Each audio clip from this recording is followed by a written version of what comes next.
प्रियालाल के स्मरण के लिए अत्यंत आवश्यक है जो पूज्यपाद श्री उड़िया बाबा जी महाराज आगे के प्रसंग में है। वो कह रहे हैं कि ब्रह्मचर्य के बिना कोई भी किसी भी डिपार्टमेंट में हो वो आगे नहीं बढ़ सकता, चाहे गृहस्थ हो, चाहे वानप्रस्थ हो, चाहे सन्यासी हो, सबके लिए ब्रह्मचर्य अत्यंत आवश्यक है। ब्रह्मचर्य में जीवन परम पुरुषार्थ में अध्यात्म में जीवन है। जो ब्रह्मचर्य धारण नहीं करते हैं वो न सदगृहस्थ बन पाते हैं, ना वो वानप्रस्थ, ना वो सन्यासी, फिर और लौकिक पढ़ाई या लौकिक उन्नति, इसके लिए भी ब्रह्मचर्य की अत्यंत आवश्यकता है।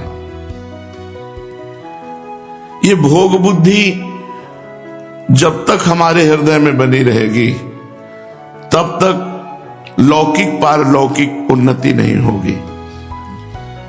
आज बड़ी दुर्दशा है कि ब्रह्मचर्य का खिलवाड़ बनाकर नाश किया जाता है। पूज्यपाद श्री उड़िया बाबा जी कह रहे हैं अष्ट मैथुनों के द्वारा ब्रह्मचर्य का नाश होता है। पहला अष्ट मैथुन में किसी जगह आपने पढ़ा काम संबंधी बात, या आपने किसी जीव को भोग करते हुए देखा, पशु पक्षी किसी को, या आपने चित्र देखा या चलचित्र देखा भोग संबंधी, तो आपके हृदय का चिंतन होगा काम का। और हृदय में एक नाड़ी है, भीष्म पितामह जी ने महाभारत में वर्णन किया है, बहुत सुंदर व्याख्या की है ब्रह्मचर्य के विषय में।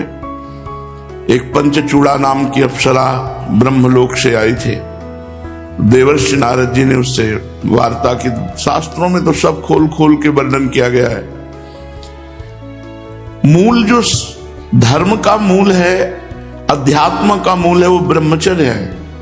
इस पर चर्चा प्रायः नहीं होती, संकोच होगा। और जब ब्रह्मचर्य पर चर्चा नहीं होगी तो नींव मजबूत नहीं, आप महल कितना बढ़िया बना दो, भर भरा के गिर जाएगा, उसमें कोई महत्व नहीं। ब्रह्मचर्य बहुत आवश्यक वस्तु है।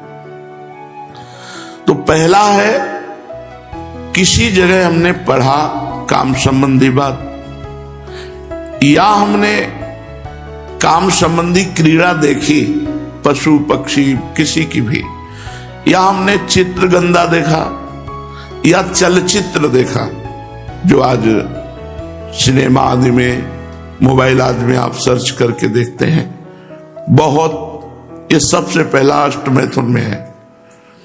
इससे देखो, केवल मछली के मैथुन को देखने के कारण सौभरी ऋषि का हृदय जो भगवान के चिंतन में लगा था, हटकर स्त्री चिंतन में लगा और 50 राजकुमारियों से ब्याह किया मानदाता की। तो हमारे हृदय में एक मनोवाह नाड़ी है। कहीं हमारे शरीर में वीर्य की थैली नहीं है, जैसे पित्त की थैली या मलाशय मूत्राशय, ऐसे कोई वीर्य की थैली नहीं है। उस मनोवाह नाड़ी को रक्त की मथानी कहते हैं। जहां हम गाढ़ चिंतन काम किया तो अष्ट मैथुन में पहला मैथुन हो गया। वो मनोवाह नाड़ी पूरे शरीर से रक्त से मथ करके वीर्य को एकत्रित कर देगी। अब वो शौच के समय, जहां शौच में ताकत लगाए तहां वो निकल जाएगा, या स्वप्न के समय, रात्रि में सोते समय निकल जाएगा। बहुत इस सुनने लायक बात है, इसको यह न समझा जाए कि सांसारिक बात। इसी में आज हमारी पीढ़ी नष्ट हो रही है। तो उपासक को अष्ट मैथुन में पहले मैथुन का त्याग करे। ना कोई ऐसी किताब पढ़े जिसमें काम संबंधी बातें लिखी हो, ना किसी जीव को मैथुन करते हुए देखे, ना कोई चित्र ऐसा गंदा देखे, और ना उसका चिंतन बनने पावे। चिंतन बना तो हो गया, पहला मैथुन हो गया, उसी से आप पतित हो जाएंगे। भगवान ने गीता जी में कहा, ध्यायतो विषयान पुंसान संगास्तेषु उपजायते, संगात संजायते कामा, कामात क्रोधो विजायते, क्रोधात भवति सम्मोहा, सम्मोहा स्मृति विभ्रमा, स्मृति भ्रंशात बुद्धिनाशो, बुद्धिनाशात प्रणश्यति सर्वनाश।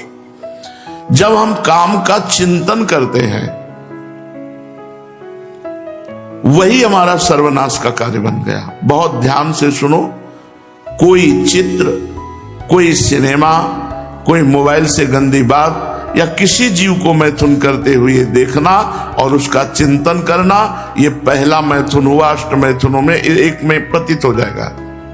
दूसरा, 4 पुरुष बैठ करके काम संबंधी स्त्री के अंग प्रत्यंगों का वर्णन करना, काम संबंधी बातें करना, काम संबंधी अश्लील बातों में कितना सुख है ऐसा चर्चा करना।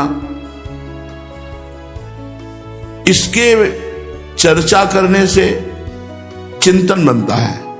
फिर वही बात आ गई, जैसे पहले अष्टमैथुन में, तो दूसरे इसमें भी वही चिंतन होगा। जहां 4 लोग बैठ, बोधयंता परस्परम, मच्चित्ता मदगत प्राणा बोधयंता परस्परम, कथयंति च माम नित्यम तुष्यंति च रमंति च। हमें चाहिए हम 4 लोग बैठकर भगवत चर्चा करें, भगवान के रूप गुण लीला महिमा की चर्चा करें। अगर हम स्त्री संबंधी चर्चा, काम संबंधी चर्चा और काम सुख संबंधी चर्चा, तो हमारे हृदय में मनोवाह नाड़ी एक्टिव हो जाएगी, वो अपने आप हो जाएगी और आपके पूरे शरीर से रक्त को मच करके वीर्य निकाल देगी। अब वो किसी भी तरह निकले और तुम्हें पता भी नहीं चलेगा, निकल जाएगा। तीसरा, एकांत में इशारे करना, हास्य विनोद करना, काम भाव से छूना, पास बैठ करके एकांत में चिंतन बनेगा, फिर वही दुर्दशा हो जाएगी। अष्टमैथुनों में तीसरे में कभी भी कहीं भी किसी भी तरह से ब्रह्मचर्य साधन करने वाले को माताओं बहनों के साथ एकांत सेवन नहीं करना चाहिए। बलवान इंद्रिय ग्रामो विद्वानम अपि कर्षति, इंद्रियां बड़ी बलवान हैं, वो बड़े बड़े विद्वानों को भी आकर्षित करके बलात् भ्रष्ट कर देती है। चौथा, एकांत से किसी स्त्री को चोर दृष्टि करते हुए काम भाव से देखना, वो नहीं देख रहे, आप छुप कर देख रहे हैं और पूरी तन्मयता से। यह अष्टमैथुनों में चौथा है। किसी भी माता बहन को काम दृष्टि से चोर कर देखना, चोर मतलब एकांत होकर के वो नहीं देख रहे लेकिन आप देख रहे हैं। अष्टमैथुनों में ये चौथा, ये भी आपको भ्रष्ट कर देगा। पांचवा, मुस्कुराहट, हाव भाव, कटाक्ष, वार्ता, ये काम संबंधी करना। मुस्कुरा दिया परस्पर, कटाक्ष कर दिया, हाव भाव कर दिए। अब मिलो या ना मिलो, वो आपका चिंतन बनेगा, चिंतन आपका सर्वनाश कर देगा। छठवां, श्रृंगारिक, शरीर को सजाना। जब हम शरीर को श्रृंगारित करते हैं तो हमारे अंदर रजोगुण आता है और रजोगुण काम उत्पन्न करता है। रजोगुण से ही काम का प्रादुर्भाव होता है। शरीर की सजावट नहीं होनी चाहिए। ब्रह्मचारी को शरीर से उपेक्षा रखनी चाहिए। हमें स्नान दिनचर्या के लिए करना है, वैष्णव श्रृंगार प्रिया प्रीतम की सेवा के लिए करना है। प्रभु की प्रसादी माला, प्रभु का चंदन, प्रभु की चरण रज, प्रभु का प्रसादी इत्र, प्रभु का प्रसादी उच्छिष्ट, यही हमारा जीवन है। बाहरी श्रृंगार हम अच्छे लगें इस भाव से क्रीम आदि लगाना या और भी श्रृंगारिक ये नहीं करना चाहिए। ब्रह्मचर्य धारण करना है तो श्रृंगार से बचना चाहिए। उपन्यास, समाचार, नाटक, अश्लील दृश्य, ये आपको कल्पनाओं में भटका देंगे, वैसी कल्पना बनने लगेगी, फिर वही भ्रष्ट हो गया। सातवां,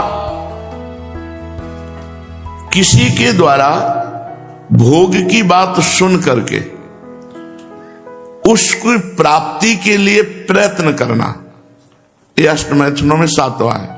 भोगों की बातें सुन सुन सुन करके अब हम पागल हो गए और हमारा चित्त खोजने लगा कि कहां हमें भोग मिले, कैसे भोग मिले, इससे भी भ्रष्ट हो जाएगा, पतित हो जाएगा। आठवां, प्रत्यक्ष सहवास, प्रगट में संभोग। ये 8 प्रधान अष्टमैथुन कहे गए और अष्टमैथुनों में ही प्रगट संभोग के अंतर्गत ही हस्त क्रिया आती है।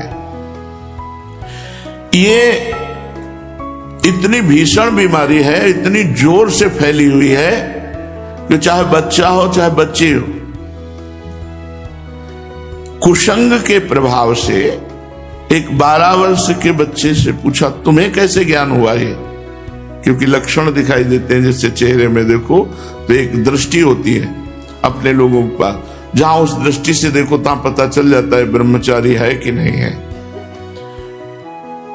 3 चिन्ह तो एकदम स्पष्ट उसके दिखाई देते हैं, नाक से लेकर मस्तक तक स्पष्ट एक दृष्टि में पता चल जाता है कि ये स्त्री सहवास से है या हस्त क्रिया से है। बहुत बुरी दशा हो जाती है, ये बहुत बुरा रोग है। उसने कहा हम विद्यालय में सीखा बच्चों के साथ, ये बालकों से लेकर के बड़ों तक, इससे ज्यादा खतरनाक प्लेग या हैजा, ये बीमारियां इतनी खतरनाक नहीं, इनके लिए औषधि, लेकिन हस्त क्रिया के लिए कोई औषधि नहीं। ये ऐसी बीमारी है, ऐसी अभ्यास वृत्ति है, पूछो मत, बहुत सर्वनाश बड़े बड़ों का कर देती है ये। डिग्री प्राप्त पढ़े लिखे लोग भी इस कुचाल के चक्र में फंस गए हैं। ये बड़े दुर्भाग्य की बात है जिनको हस्तमैथुन का अभ्यास हो गया है। ये महारोग से पिंड छुड़ाने के लिए कोई औषधि नहीं है, कोई डॉक्टर ही नहीं आज तक। डॉक्टरों से पूछोगे आपको सपोर्ट कर देंगे, अच्छा है, बुद्धि मारी गई है। इस महारोग हस्तमैथुन को इतना प्रियता से बच्चे ले लेते हैं क्योंकि उनको सुखानुभूति थोड़ी देर होती तो ऐसा लगता है बड़ा सुख है, तो कई बार उस सुख को ये हस्त क्रिया, चाहे स्त्री हो चाहे पुरुष हो, बच्चा हो या बच्ची हो, उसको नष्ट कर डालता है, निचोड़ के रख देता है। परमात्मा की जैसे नवधा भक्ति है तो समस्त विकारों से नष्ट करके प्रेम प्रदान करती है, ऐसे ही अष्टमैथुन के साथ ये हस्तमैथुन ये नव सर्वनाश कर देते हैं। वो सब विषयों का नाश करके भगवत प्राप्ति कराती है, ये सब सद्गुणों का नाश करके नरक की प्राप्ति कराती है, अष्टमैथुन और हस्तमैथुन। हस्त क्रिया के कारण जितनी कठिनाइयां आती हैं, अगर उनका वर्णन किया जाए तो छोटी मोटी पुस्तक लिख जाएगी। यहां थोड़ा वर्णन करते हैं कि जैसे जिस लकड़ी में घुन लग जाए तो लकड़ी केवल ऊपर दिखाई देगी, बकाया पोली हो जाती, उसमें कोई दम नहीं रह जाती। ऐसे वो बालक, वो जवान, वो पुरुष या स्त्री हो जाता है जो हस्त क्रिया करता है, बिल्कुल खोखला हो जाता है। इसी को अंग्रेजी में मास्टरबेशन कहते हैं। इसमें सबसे बड़ी घातक बात यह है कि वो गृहस्थी लायक नहीं रह जाएगा, संतानोत्पत्ति की क्षमता का नाश हो जाता है। ऐसे हमें मिले हैं, बहुत से लोग मिले।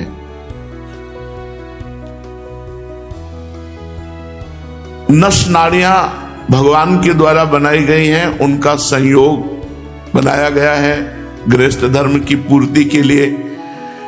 जब आप अतिशय घर्षण करते हैं तो उस नस नाड़ियों की क्षमता नष्ट हो जाती है और वो संतानोत्पत्ति लायक नहीं रहते।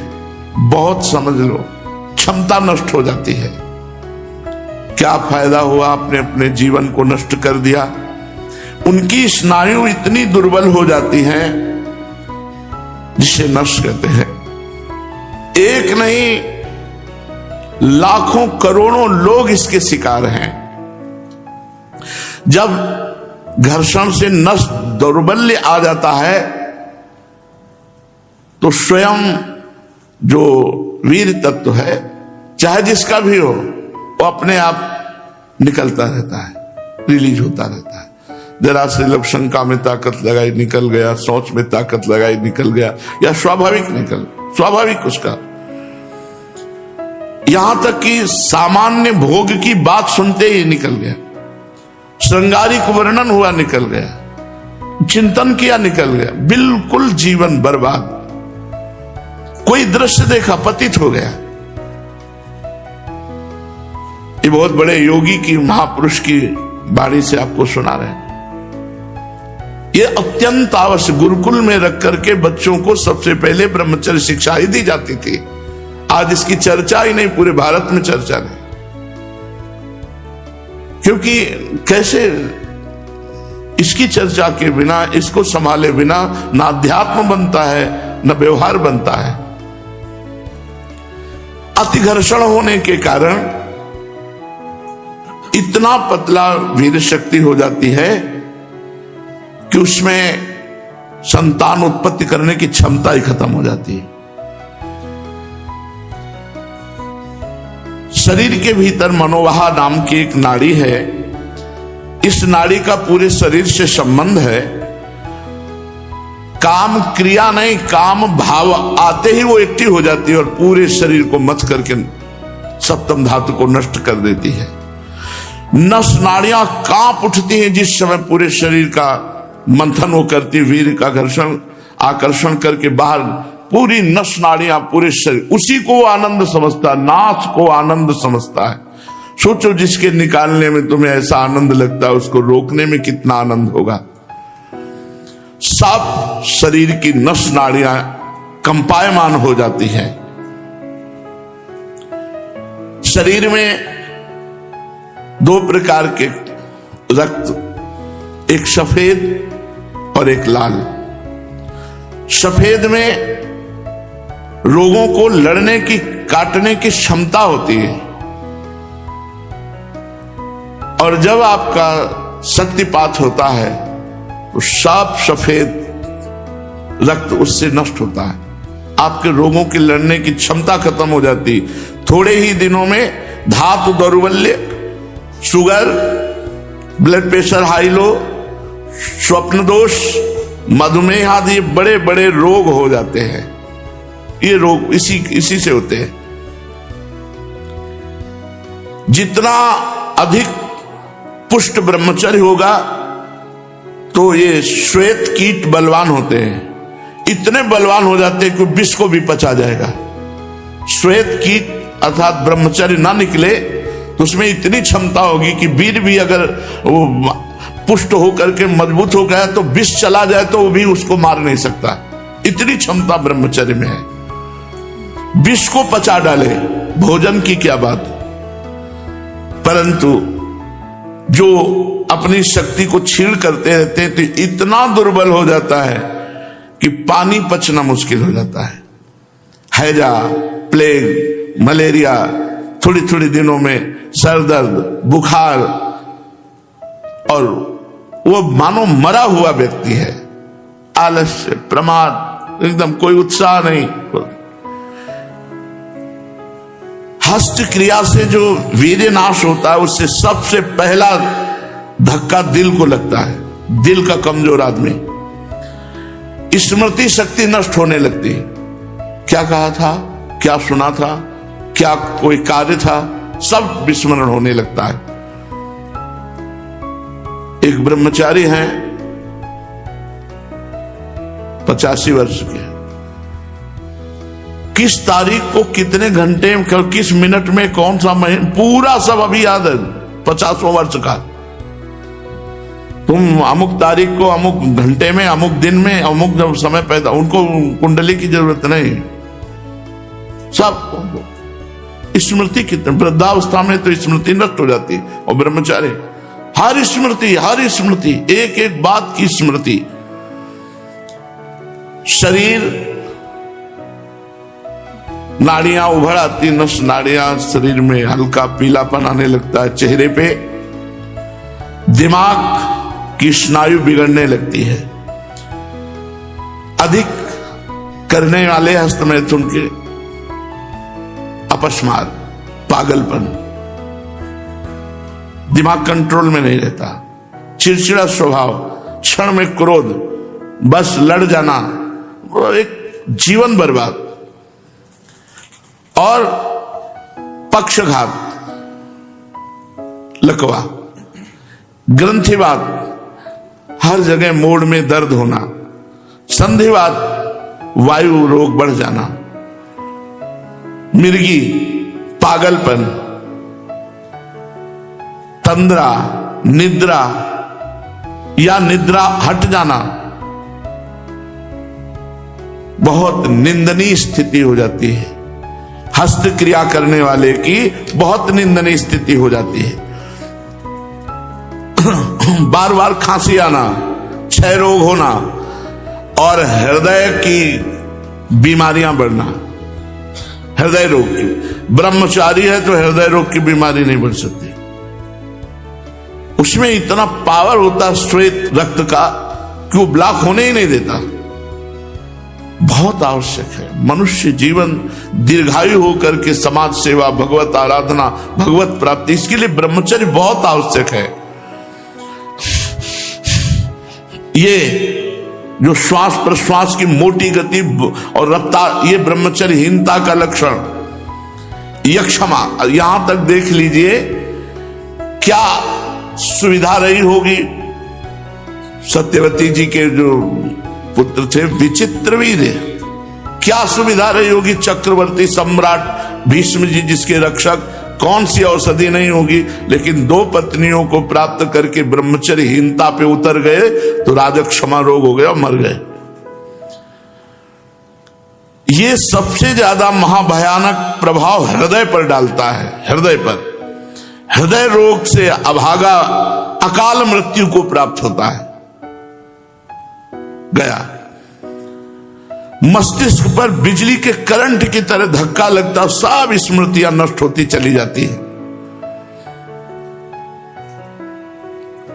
सिर में एकदम भारीपन बना रहना, चिंतन करने की एकदम स्थिति न रहना या निगेटिव चिंतन करना, सुबुद्धि, प्रतिभा, कांति, प्रसन्नता, ये सब नष्ट हो जाती है।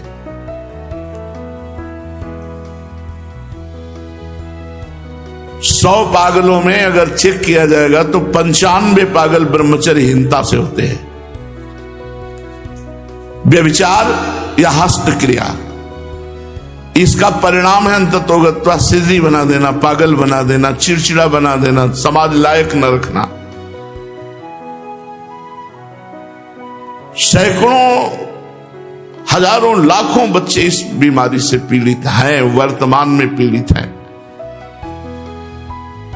बहुत अपने को ग्रेजुएट समझते हैं, अच्छे कपड़े पहनते हैं, चिकने दिखाई देते कि भाई गोरे पीले, नीति भ्रष्ट, अपना नाश करने वाले। बड़े बड़े शिक्षित लोग भी इस मूर्खता में फंसे हुए हैं। हम इससे सबसे प्रार्थना करते हैं, इस क्रिया को बिल्कुल कसम खा के बंद कर दो, नहीं जिंदगी जीने लायक नहीं रहेगी। परिश्रम नहीं हो सकता है। थोड़ा परिश्रम किया, थक गया, 4 सीढ़ी चढ़ी, थक गया, ये तो किडनी खराब है नहीं ना। 40-40 किलोमीटर गंगा के किनारे से चले, थकने का सवाल का है। अब भाई थक गए, ऐसा तो नहीं कर, बीमारी है किडनी की, परेशान है, डायलिसिस हो रहा, थक गए भाई, थकना शब्द नहीं। राम काज कीन्हे बिनु मोहि कहां विश्राम।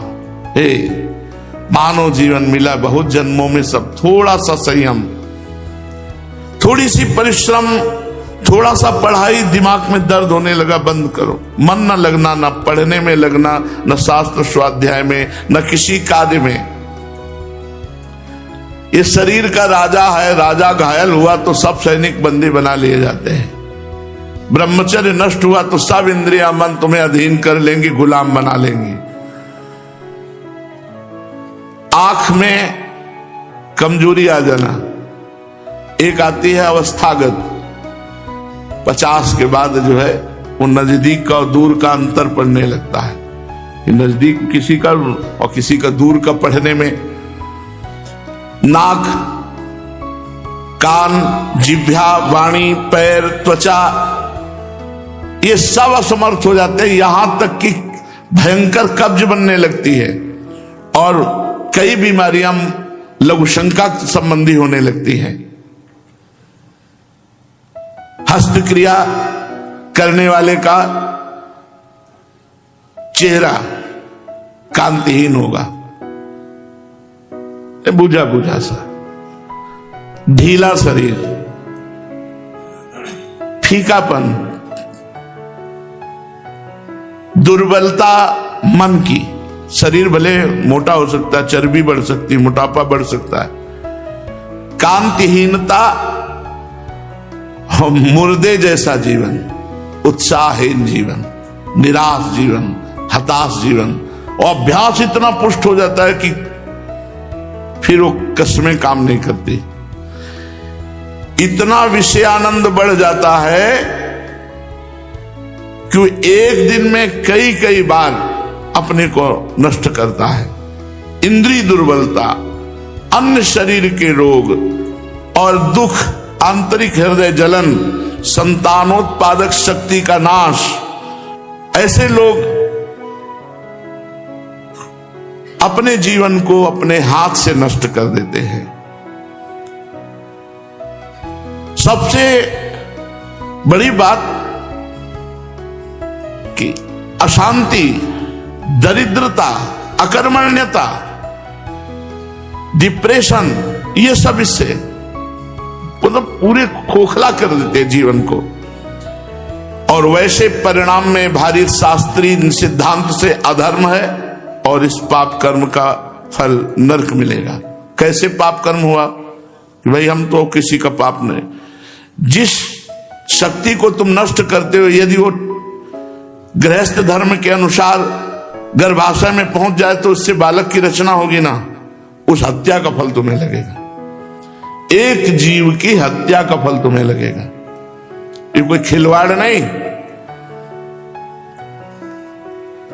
आगे चल करके प्राण घातक रोग बन जाता है। महान निंदनीय अभ्यास,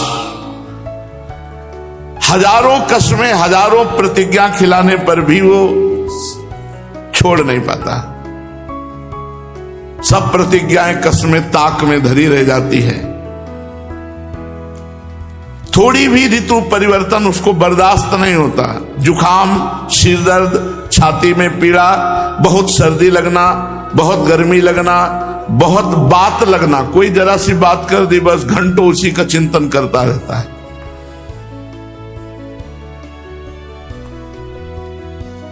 जो इस क्रिया को करता है उसमें आंख में देखने की शक्ति इतनी कमजोर हो जाती है कि आंख मिलाकर बात करने की हिम्मत नहीं रहती। वो एक तरह से शर्मिंदा और मुंह छिपाए जैसा रहता है हर समय। वो बहुत चालाकी करेगा, चतुरता करेगा, पर वो छिपता नहीं, पता चल जाता है। उसमें व्यर्थ का अहंकार होता है, जरूरत से अधिक निर्लज्ज बन जाता है, और इसका कारण है यही दुर्गुण। मनुष्य का चेहरा आनंद में बनाया गया है। मुख प्रसन्न, तन तेज विराजा, कीनेस रामचंद्र कर काजा। दर्शन करने योग्य मनुष्य जीवन है, पर उनका वो आनंदमय हंसमुख चेहरा ना होकर दुखी उदास, आनंदमय हंसमुख मुस्कुराता हुआ चेहरा ब्रह्मचारी का होता है, भगवत चिंतन करने वाले को होता है, संयम से चलने वाले को होता है। इनके चेहरे दुखी उदास खिन्न, न जाने कितने तरह के चेहरे में विकार उत्पन्न हो जाते हैं। एक नव यौवन अवस्था का जब प्रवेश होता है, अगर ब्रह्मचर्य रहा जाए पूरे जीवन भर आनंद रहेगा। बस 22 तक संयम से रह लो, और इसके बाद जब पानी ग्रहण करो तब संतान उत्पत्ति आदि की भावना से फिर आगे चलकर 40-50 में उसको वैराग्य होने लगता है, फिर वो अपने भजन मार्ग में चल देता है। स्वभाव इतना चिड़चिड़ा, इतना रूखा कि जरा सी भी बात करो तो खाने को दौड़ता है, इतना कमजोर हो जाता है। गालों की गुलाबी नष्ट हो जाती है, झाई पड़ जाती, काले दाग, पिंपल बढ़ जाते। ये सब शक्तिपात का लक्षण है कि वो ब्रह्मचर्य का नाश कर रहा है। आंखें धस जाती है अंदर की तरफ, गाल में ऐसे पिंपल, झाई, हल्के हल्के काले काले दाग, बाल पकना और झड़ना। 12 वर्ष की अवस्था में बाल सफेद। एक तो कलयुग का कुछ प्रभाव है बाल पर, तो पूरा केवल उसी का नहीं जाएगा, क्योंकि बहुत से ऐसे कि बाल सफेद होने लगते हैं कम अवस्था में भी, कलयुग का भी प्रभाव है। ये यहां लक्षण बताए जा रहे, नहीं तो 8-10 वर्ष के बालक की 500 शुगर, वो तो भी, और गोदी में बच्चा और चश्मा लगा हुआ है। ये कुछ कलयुग के प्रभाव हैं जिनसे इसका तारतम्य नहीं जोड़ा जा सकता कि हर एक के बाल सफेद हैं तो ब्रह्मचर्य नाश कर रहा है। नहीं तो छोटे छोटे बच्चों के जैसे हमने देखा कि गोद में चश्मा लगा है तो कोई ब्रह्मचर्य ना हो, तभी गोद में ही है। तो कुछ कलयुग का भी प्रभाव है इसमें। बिना बुढ़ापे के सारे लक्षण आ जाना, किसी भी कार्य में उत्साह न रह जाना, थोड़ा परिश्रम होने पर हांफने लगना, और एक दिनचर्या कभी नहीं रहना। जो ब्रह्मचारी नहीं वो एक दिनचर्या नहीं चला सकता, पक्का पक्का पक्का। राइट टाइम उठना, राइट टाइम की दिनचर्या केवल ब्रह्मचर्य से चल सकती, दूसरा कोई उपाय नहीं। एक दिनचर्या नहीं रह सकती। चित्त में देख लो, यहां लोग आते हैं पूछते हैं हम बहुत परेशान हैं, दिमाग से परेशान है, मन से परेशान है, वही डिप्रेशन, तनाव। तो कह रहे हैं ऐसे लोगों की चित्त वृत्ति कुचिंता में फंस जाती है। थोड़ी थोड़ी देर में वो भयभीत होने लगता है, घबराहट पैदा हो जाती है, धड़कन तेज हो जाती है, और दुख की संभावना मात्र से वो व्याकुल होता रहता है। इसी को डिप्रेशन कहते हैं। अस्वाभाविक आहार करने की इच्छा, बिना भूख के, क्योंकि वो लीवर खराब हो जाना, मंद पड़ जाना, नींद ना आना, या नींद ऐसी आना कि कुंभकर्ण की तरह सोते रहना, उठते समय भी आलस्य, निरुत्साह, आंखों में भारीपन, बहुत जल्दी जल्दी स्वप्न दोष हो जाना, ये सब सर्वनाश की स्थिति ब्रह्मचर्यहीनता से होती है। हाथ पैरों में जलन होना, तलवे तथा हथेलियों में पसीजना, वायु परिवर्तन होते ही शरीर रोगग्रसित हो जाना, खड़े होने पर अचानक अंधेरा छा जाना, दिमाग में हर समय गर्मी रहना, नेत्रों में जलन उत्पन्न होना, क्षण में गुस्सा आ जाना, क्षण में शांत हो जाना, माथा दर्द करना, कमर दर्द करना, मेरुदंड, छाती दर्द, ये सब नई अवस्था में जो बच्चों के होते हैं ब्रह्मचर्यहीनता से। रीढ़ की हड्डी झुक करके रखना, ये ब्रह्मचर्य की, तो ब्रह्मचारी नहीं तो ऐसे 90 अंश का नहीं बैठ सकता, सीधे 90 अंश। ये केवल ब्रह्मचर्य से ही बैठा जा सकता है, नहीं थोड़ी देर के लिए दिखाने के लिए कि हम ब्रह्मचारी ऐसे कर, फिर वैसे हो जाएगा। माथा, कमर, मेरुदंड, छाती, इनमें पीड़ा होना ब्रह्मचर्य की हीनता का लक्षण है। रीढ़ की हड्डी झुकना, हर समय झुककर बैठना, दांत के मसूड़े फूलना, मुख से दुर्गंध आना, शरीर से दुर्गंध आना, ये सब ब्रह्मचर्यहीनता का लक्षण है। नाक के किनारे कालिमा आ जाना, नेत्रों के नीचे काला काला हो जाना, आवाज की कोमलता नष्ट हो जाना, रूखी, अप्रिय, कर्कश आवाज, वक्षस्थल की हड्डी हड्डी दिखने लगना, किसी बात में कभी थोड़ा कामयाबी फूल करके एकदम थोड़ा सा काम हार गया, कामयाबी सफलता नहीं मिली, महान अपने को शोक में डाल लेना, ये सब ब्रह्मचर्य के नाश से होता है। ब्रह्मचारी को चाहिए कम से कम 2 बार स्नान, त्रिकाल स्नान। गुरु भगवान की कृपा से प्रारंभ में ये संस्कार डाल दिए गए थे, आज भी 3 बार स्नान होता है, त्रिकाल स्नान होता है, 3 बार स्नान होता है। अब सर्दी है और गंगा जी का स्नान 3 बार, और जटाएं हर समय भीगी रहती, वो टपकती रहती थी, कोई तौलिया थोड़ी थी कि पोछ ले, वही एक अचला, चाहे पोछ लो चाहे ओढ़ लो। अरे मस्ती, वैराग्य की एक मस्ती होती। प्रतिदिन 2 बार स्नान। स्नान में ठंडे जल का प्रयोग। सबसे पहले नाभि से स्नान करें, नाभि से ऐसे जल यहां नाभि में डाले, 2-3 कमंडल ऐसे, और फिर स्नान करें। ऐसा ब्रह्मचर्य के लिए अत्यावश्यक। एक क्लिप आई थी पंडित गया प्रसाद जी की, तो वो भी स्नान कर रहे थे, तो पहले यही डाला था नाग में, उनका बाबा शास्त्रीय पद्धति के अनुसार ही स्नान कर रहे।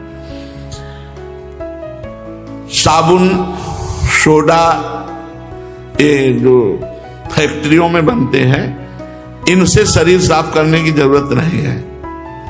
यदि आप तेल नहीं लगाओगे तो रोज रज लगती शरीर में, कहीं ऐसा नहीं कि मैल जमा मिले, नहीं, मैल तभी जमेगा जब आप तेल लगाओगे, फुलेल लगाओगे, और फिर वो जम जाए। फिर साबुन की क्या जरूरत है? अगर जटा साफ करनी है, जैसे रीठा है, ऐसे पवित्र चीजें हैं, इनसे साफ कर लो, या भाई कोई पवित्र आती हो ऐसे पदार्थ तो भाई साफ कर। अब महाकुआ साबुन लगा के ब्रह्मचारी, रजोगुण चढ़ेगा, काम भावना जागृत होगी, भजन। अरे इससे राग हटाना है भाई, इससे राग हटाना है। त्वचा स्वयं साफ रहेगी यदि आप तेल मालिश नहीं करते। तेल की जरूरत क्या है? जब ब्रह्मचर्य है तो तेल की जरूरत क्या है? ठंडे पानी से नित्य नहाना ब्रह्मचारी के लिए अत्यंत आवश्यक है। सर्दी अब शुरू नहीं हुई हो, गीजर से स्नान शुरू हो गए, साधना हो रही। अगर नदी प्रवाह में स्नान किया जाए तो और उत्तम है। और यह घोर अंधेरे में, जहां बिजली नहीं, कुछ नहीं, और गंगा जी में 3 बजे जाके खड़े हो गए, 4 बजे तक खड़े रहे, शरीर कांप रहा है, बस मंत्र जाप करते हुए मस्ती से बाहर निकले। स्नान भोजन के पहले और भोजन के 3 घंटे बाद, भोजन के बाद तुरंत कभी स्नान न करे, या ना स्नान करके तुरंत भोजन में न बैठे। इन सब से ब्रह्मचर्य पुष्ट होता है। तुरंत भोजन करने से किया, नहा के तुरंत, और या भोजन के बाद तुरंत स्नान किया, इससे ब्रह्मचर्य पर फर्क पड़ता है, पित्त बढ़ जाता है और ब्रह्मचर्य की हानि होती है। रोगी, दुर्बल, नाजुक यदि पहले से आपका शरीर है तो फिर गुनगुना पानी कर लीजिए, और अगर रोगी नहीं है, दुर्बल नहीं है, तो फिर आप ठंडे पानी से, देखो पूरी सर्दी में ठंडे पानी से नहा के देखो, नियम लो कि गीजर कब नहीं नहाएंगे। व्यायाम ब्रह्मचारी को नित्य करना चाहिए, चाहे गृहस्थ हो चाहे विरक्त थोड़ा शरीर का व्यायाम अत्यंत आवश्यक है। कसरत हमें एक पूज्य बुजुर्ग सिखाते थे, दवा कोई वर्जिश से बेहतर नहीं, वर्जिश माने कसरत, दवा कोई वर्जिश से बेहतर नहीं, नुस्खा है कम खर्च, बाला नशेन, शक्ति बढ़े फुर्तील है, चोट न अधिक पिराए, अन्न पचे चंगा रहे, कसरत सदा सहाय। बांध लंगोटा बचा के इंद्री, कभी न देखा पर नारी, धर्म के टुकड़े खाकर भैया चढ़ी धर्म की तैयारी। ये ऐसे तो बिल्कुल गांव की बातें हमें बता रहे। बांध लंगोटा बचा के इंद्री, कभी न देखा पर नारी, धर्म के टुकड़े खाकर भैया चढ़ी धर्म की तैयारी। ऐसे थोड़ी परमार्थ पथ पे चला जाता है। ब्रह्मचर्य में भोजन का बहुत बड़ा योग है। भोजन का महत्व तो लोग नहीं जानते, जो मिला सो। ये दुकानों वाले, उनको कुछ पता है पवित्रता किसे कहते हैं, अपवित्रता किसे कहते हैं, क्या मतलब है उनको। सामने बढ़िया बढ़िया बर्तन में बढ़िया बढ़िया शीशा के अंदर दिखाई दे रहे हैं। बाजार के भोजन से, बाजार की वस्तुओं से थोड़ा नमस्कार, दूरी बना के रखो, तब तो बुद्धि शुद्ध रहेगी। नहीं, हमें तो नहीं लगता। बोले अमुक दुकान बहुत पवित्र है, तो पूछो कि कौन सी गौशाला से घी आता है। ट्रकों घी लगता है, ट्रकों कहां से आता है। आपके सामने पीस बढ़िया आ गई, आप पा लिए, बढ़िया कितना सोहन पापड़ी बढ़िया है, लेकिन उसमें कौन सा घी मिला है क्या आपको पता चले। तो थोड़ा विचार करके देखो, यदि कहीं चर्बी मिली हुई है तो। ये भगवत प्राप्ति के लिए अत्यंत आवश्यक है ब्रह्मचर्य। भोजन का ब्रह्मचर्य से बहुत बड़ा महत्व है, जिसे ब्रह्मचर्य रहना है। पहली बात सादा भोजन, दूसरी बात अल्पाहार भोजन, थोड़ा भोजन। 400 ग्राम 24 घंटे में अन्न पूरे शरीर को बहुत स्वस्थ रख के चलाएगा। 400 ग्राम अन्न। अब आप विचार करो, 400 ग्राम अल्पाहार, 2 रोटी थोड़ी दाल थोड़ा, फिर शाम के ले लो 2 रोटी थोड़ा दाल। देखो को बढ़िया भजन एक करो, 10 दिन तो कर लो यार। अगर अच्छा लगे तो ये करना, नहीं फिर छूट ले लो, खूब खाओ पियो, क्या परेशानी। 10 दिन ऐसा कर लो। सादा अल्पाहार, अधिक भोजन करने वाला आंतों को बोझिल करता है। जिसकी आंतें बोझिल होती हैं वो ब्रह्मचर्य नहीं रह सकता। जिसके पेट चर्बी हो ब्रह्मचर्य के तो। यदि तुम्हें वीर्यवान बनना है, आरोग्यवान बनना है, भगवत प्राप्ति करना है तो ब्रह्मचर्य रहना। ब्रह्मचर्य रहना है तो भोजन सात्विक और अल्पाहार। एक समय ईरान के बादशाह बहमन ने एक महान वैद्य से पूछा कि हम दिन रात में कितना खाएं जिससे हमारा शरीर स्वस्थ रहे। तो उनका हुजूर 100 दिरम अर्थात 39 तोला, 39 तोला बराबर 390 ग्राम। एक तोला 10 ग्राम होता है, हम चलो 10 ग्राम छूट दिए 400 ग्राम। 39 तोला में बादशाह से कहा कि हुजूर 100 दिरम अर्थात 39 तोला बराबर 390 ग्राम। फिर कहा कि इतने से शरीर स्वस्थ रहेगा। तो वैद्य ने कहा शरीर पोषण की और स्वस्थता की बात आपने कही, वो तो इतनी ही है। इसके उपरांत जो खाया जाता है वो व्यर्थ है, वो बोझा है, वो शरीर को अस्वस्थ करने में सहायक होता है। 400 ग्राम भोजन 24 घंटे में। हम कहते हैं 2 बार 400 ग्राम ले लो, 2 बार 400, इतने में तो चल जाएगा। देखो 400 ग्राम लेकर के एक दिन रोटी को तौल लो कि एक रोटी कितने ग्राम की है, दाल कितनी होगी, सब्जी कितनी होगी, टोटल 400 ग्राम एक बार में। तो 800 ग्राम रख लो। वैसे 400 ग्राम तो एक्स्ट्रा ही है, 400 ग्राम नहीं 410 ग्राम एक्स्ट्रा हकीम के अनुसार। ये ब्रह्मचर्य के लिए स्वस्थता की बहुत सुंदर बात है, बहुत सुंदर बात। कोशिश की जाए, हम भी मिलाते हैं, आप भी मिलाओ साथ, 400 ग्राम। ये स्वस्थ शरीर के लिए, साधक के लिए, साधना के लिए, जो फावड़ा चलाते हैं उनके लिए हम नहीं कह सकते, क्योंकि इतनी मेहनत उनकी होती है कि 10 रोटी खा के जाए चूल्हे की बनी भाई, तो फिर 4-6 घंटा बाद भोजन चाहिए। किसान आदमी तो लकड़ी पच जाए ऐसा लीवर होता है। हमने कभी शुगर नहीं सुना किसान आदमी के। ढेर सारा गुड़, इस समय जैसे चल रही फसल, गन्ने का रस 5-5 लीटर दही डाल के पी गए, 2-4 भेली गुड़ खा, कुछ शुगर फुगर नहीं। ये शुगर होती है जो ऐसे गंदे आचरण और ज्यादा मेहनत नहीं होती, और ये सब शक्कर ज्यादा पाई जाती। गुड़ शुद्ध चीज है जो सीधे बनती है, अब तो उसमें भी मिलावट करने लगे। भगवान बुद्ध कहते हैं कि अगर भगवत प्राप्ति करना है तो हल्का आहार, एक बार भोजन, यह उसी को 2 बार, उसी को 2 बार। यार किया जाए क्या जाता है, देखो नियम लेके देखो, ठीक है। 400 ग्राम भोजन और दंड बैठक मारो, थोड़ा व्यायाम करो, प्राणायाम करो, संयम से रहो, संभल करके। जो साधना के लिए भोजन पाता है वही ज्ञान विज्ञान संपन्न होता, नहीं तो महामूर्ख होता है। पशु केवल भोजन ही भोजन पाते रहते हैं।